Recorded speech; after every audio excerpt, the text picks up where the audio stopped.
The fibula. The slender fibula lies posterolateral to the tibia and nerves mainly for muscle attachments. The fibula has no function in weight bearing, but its lateral malleolus help hold the talus in its socket. At its proximal end is the head of the fibula, which has a pointed apex.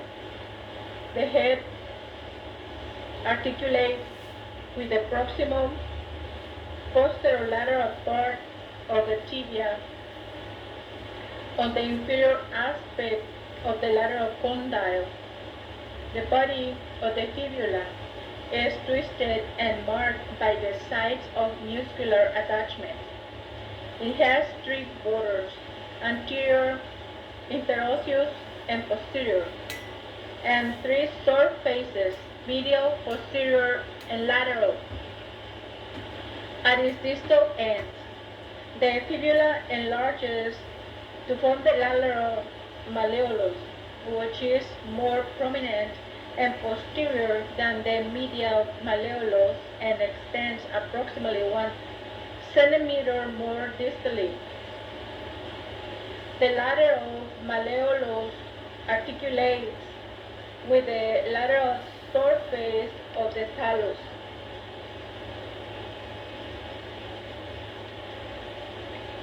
Bones of the foot. The bones of the foot comprise the tarsus, metatarsus, and phalanges. There are several tarsal bones, 5 metatarsal bones, and 14 phalanges. Observe the articulated skeleton of the foot in your atlas. Note that its medial border is almost straight. Also, that the line joining the midpoint of the medial and lateral borders of the foot is oblique, and that the metatarsal bone and phalanges are located anterior to this line and the tarsal bones are posterior to it, though knowledge of the individual characteristics of bones is necessary for an understanding of the structure of the foot.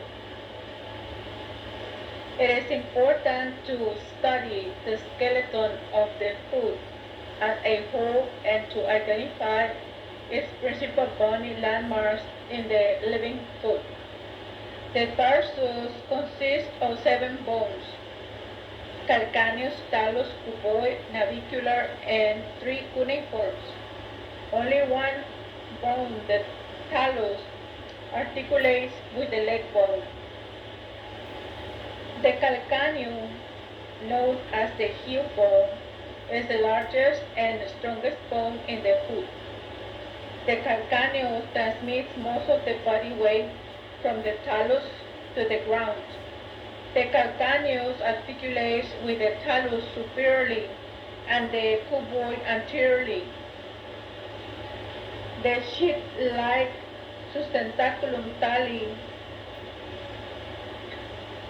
projects from the superior border of the medial surface of the calcaneum and supports the talar head. The lateral surface of the calcaneus has an oblique ridge. The fibular trochlea. The posterior part of the calcaneum has a prominence, the calcaneal tuberosity, that has medial, lateral, and anterior tubercles, which are processes. Only the medial tubercle rests on the ground during standing. The talus has the body, neck, and head. The superior surface of the talus bears the weight of the body that is transmitted from the tibia. The talus also articulates with the fibula, calcaneus, and navicular bone. The talus is the only tarsal bone that has no muscular or tendinous attachments. The rounded talar head is directed anteromedially and rests on a shelf or bracket-like lateral projections of the calcaneus. The sustentaculum tali, the body of the talus is narrow posteriorly, has a groove for a tendon. The groove has a prominent lateral tubercle and less prominent medial tubercle. The navicular is a flattened boat-shaped bone that is located between the talar head posteriorly and the tree cuneiform anteriorly. The medial surface of the navicular projects inferiorly to form the navicular tuberosity. If the tuberosity is too prominent, it might press against the medial part of the shoe and cause foot pain. The cuboid, approximately cubical in shape, is the most lateral bone in the distal row of the tarsus. Anterior to the tuberosity of the cuboid on the lateral and inferior surface of the bone is a groove for the tendon of the fibularis, which is with the peroneus longus muscle. The three cuneiform bones are the medial, intermediate, and lateral. The medial cuneiform is the largest and the intermediate cuneiform is the smallest. Each cuneiform articulates with the navicular bone posteriorly and the base of its appropriate metatarsal anteriorly. The lateral cuneiform articulates with the cuboid. The metatarsus consists of 5 metatarsal bones that are numbered from the medial side of the foot. The first metatarsal is shorter and stouter than the others. The second metatarsal is the longest. Each metatarsal has a base proximally, a body, and a head distally. The base of each metatarsal is the larger proximal end. The base of the metatarsal articulates with the cuneiform and cuboid bones, and the head articulates with the proximal phalanges. The base of the fifth metatarsal has a large tuberosity that projects over the lateral margin of the cuboid.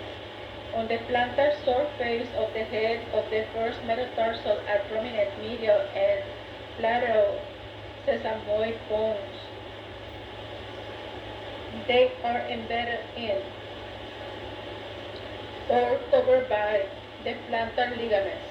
The phalanges, the 14 phalanges as follows. The first digit, which is the great toe, has 2 phalanges, the proximal and distal. The other 4 digits have 3 each, the proximal, the middle, and distal. Each phalange consists of a base proximally, a body, and a head distally. The phalanges of the first digits are short, broad, and strong. The middle and distal phalanges of the first digit are often fused in the elderly people. Take a look in your atlas, right? The fibula, the tarsus, the metatarsus. Take a look at the bones of the right foot and posterior and anterior. Take a look, right? All the calcaneus, right? The lateral views, the medial views, the fascia, vessels, and nerves of the lower limb.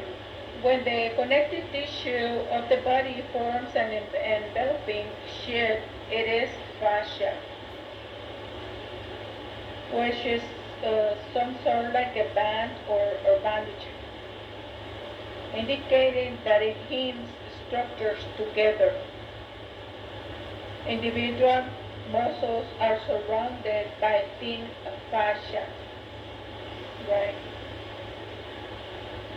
Such as the perimysium.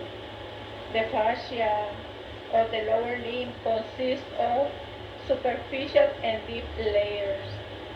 The subcutaneous tissue or superficial fascia lies deep to the skin and consists of loose connective tissue that contains a variable amount of fat cutaneous nerves, superficial veins,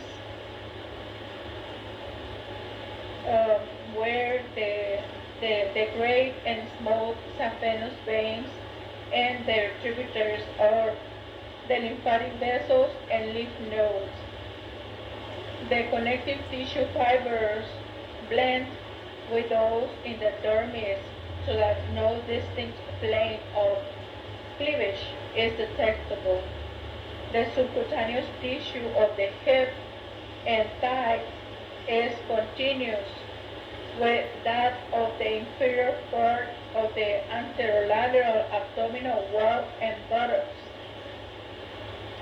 At the knee, the subcutaneous tissue loses its fat and blends with the deep fascia, but fat is present in the subcutaneous tissue of the leg.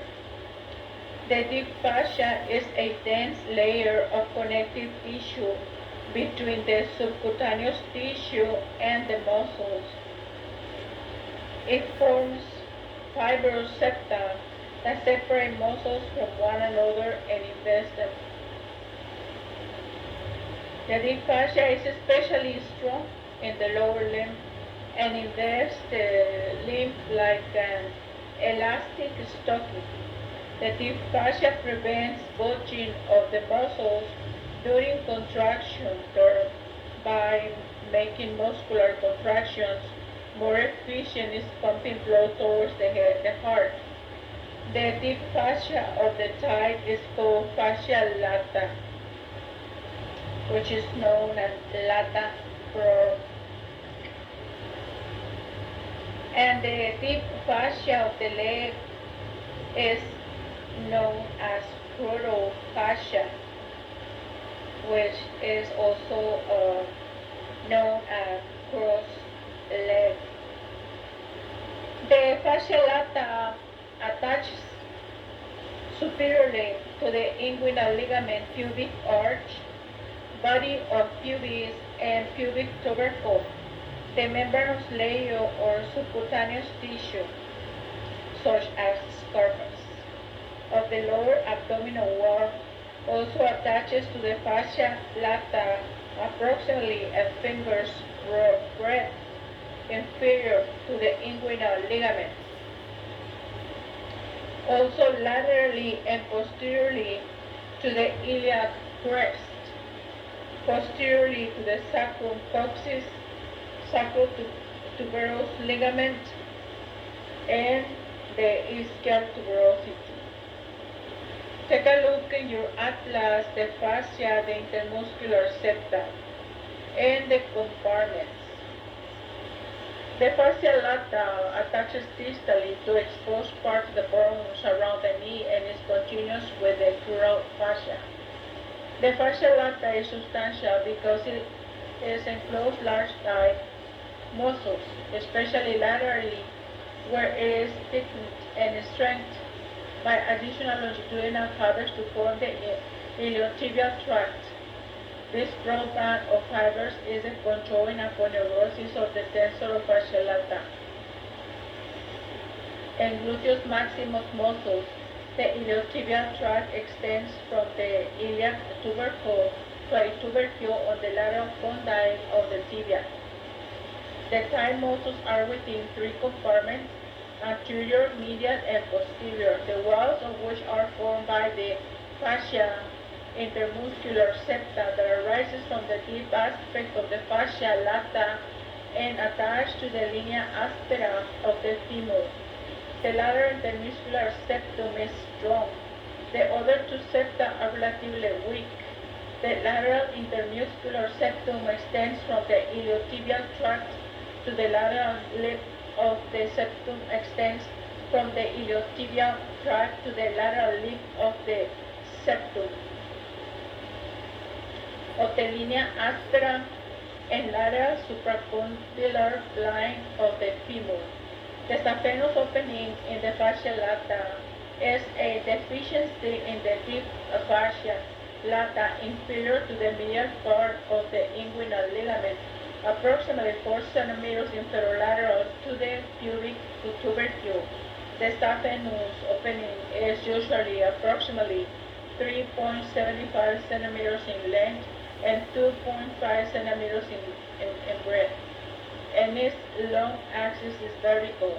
Its medial margin is smooth but is superior. Lateral and inferior margins form a sharp concentric edge, the falciform margin.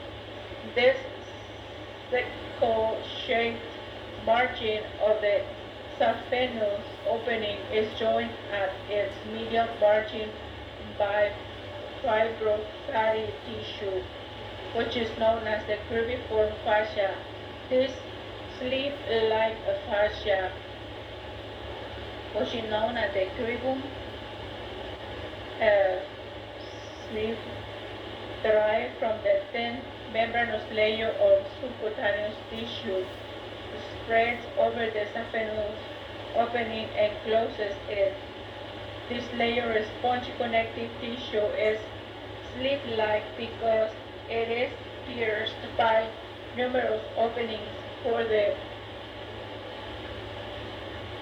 passage of lymphatic vessels and the great saphenous vein and its tributaries. The great saphenous vein passes throughout the saphenous opening and cribriform fascia to enter the femoral vein. Some afferent lymphatic vessels from the superficial inguinal lymph nodes also pass throughout the saphenous opening and cribriform fascia to enter the deep inguinal lymph nodes. The crural fascia attaches to the anterior and medial borders of the tibia, where it is continuous with its peritoneum periosteum. The crural fascia is thick in the proximal part of the anterior aspect of the leg, where it forms part of the proximal attachment of the underlying muscles, although thin in the distal parts of the leg.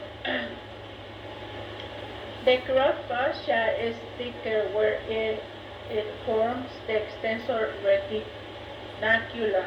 Anterior and posterior intermuscular septa pass from the deep surface of the crural fascia and attach to the corresponding margins of the fibula.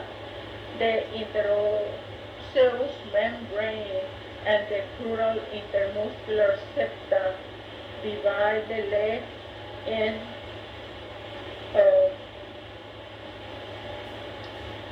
three compartments. The anterior extensor compartment of the leg, the lateral fibular compartment of the leg, the posterior flexor compartment of the leg. The muscles in the posterior compartment are subdivided into superficial and deep parts by the transverse intermuscular septum. The venous drainage of the lower limb has superficial and deep veins. The superficial veins are in the subcutaneous tissue, and the deep veins are deep too, beneath the deep fascia, and accompany all major arteries. Superficial and deep veins have valves, but they are more numerous in deep veins. The subcutaneous tissue of the thigh also provides a pathway for superficial veins, lymphatic vessels, and cutaneous nerves to follow. Superficial veins of the lower limb. The two major superficial veins in the lower limb are the great and small saphenous veins. Most of their tributaries are unnamed. The great saphenous vein is formed by the union of the dorsal vein of the great toe and the dorsal venous arc of the foot. The great saphenous vein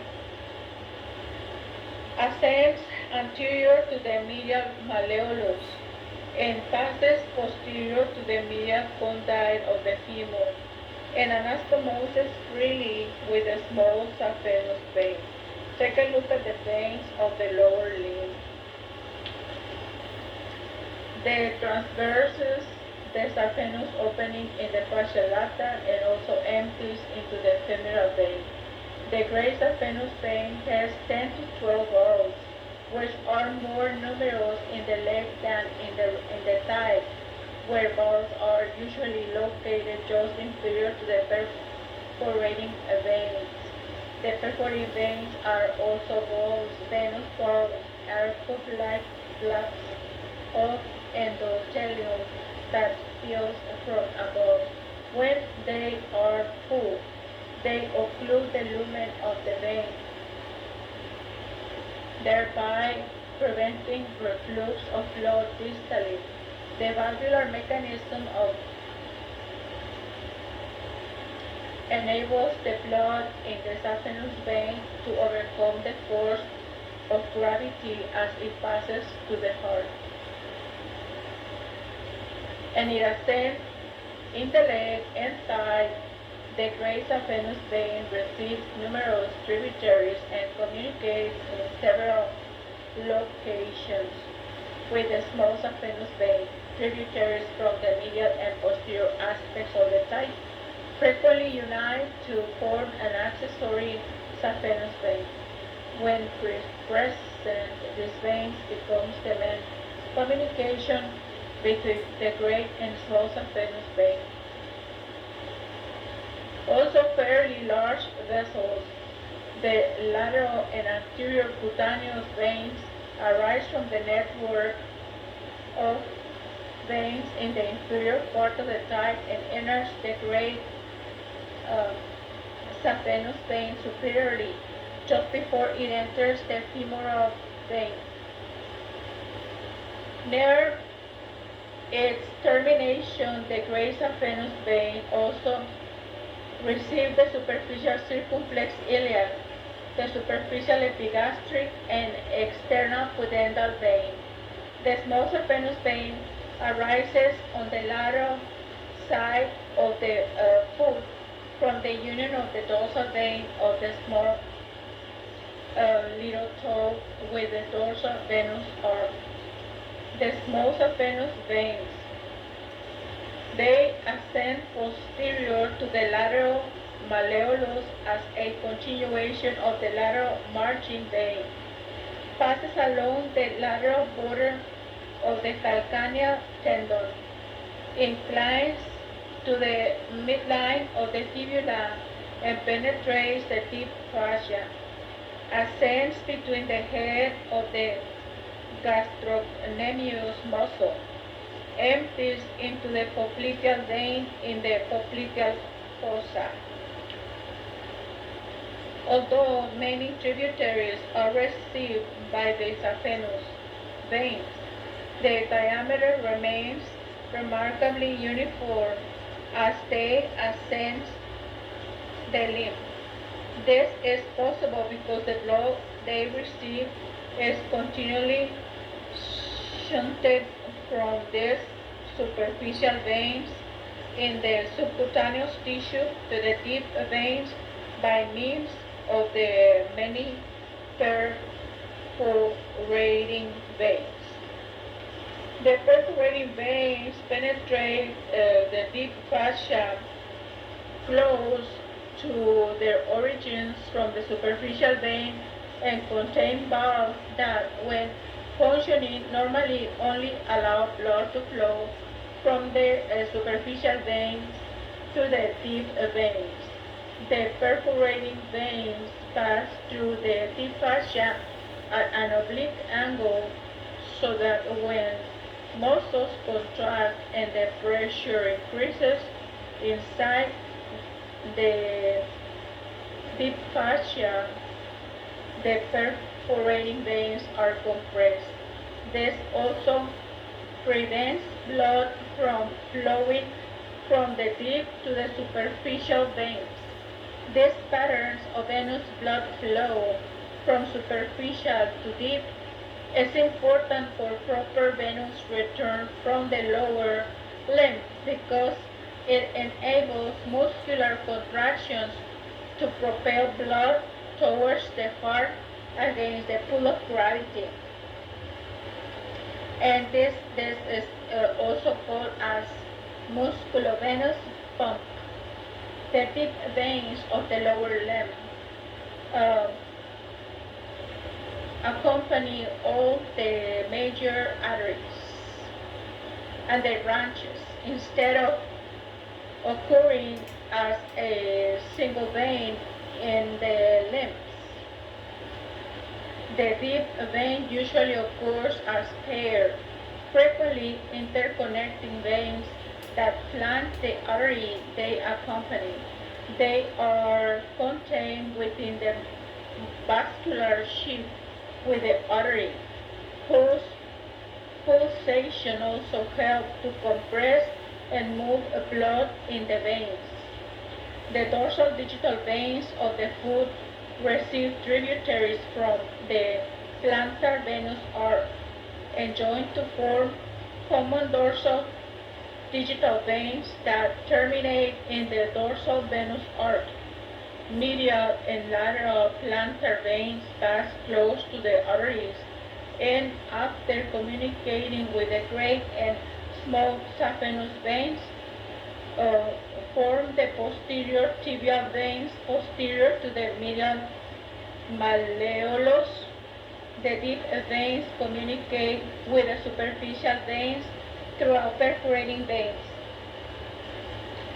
which accompany the perforating arteries from the deep artery of the thigh. The perforating veins drain blood from the thigh muscles and terminate in the deep vein of the thigh. Because of the effect of gravity, blood flow is markedly reduced when a person stands quietly. During exercise, blood received from the superficial veins by the deep veins is propelled by muscular contraction to the femoral and then the external iliac veins flow in the reverse directions away from the heart or from the deep to the superficial veins is prevented if the venous valves are competent. The deep veins are more variable and anastomose much more frequently than the arteries they accompany. Both superficial and deep veins can be ligated with impunity if necessary. Take a look in your atlas. The veins of the lower limb. Let us continue with this chapter 5 a little bit later. Thank you for your attention.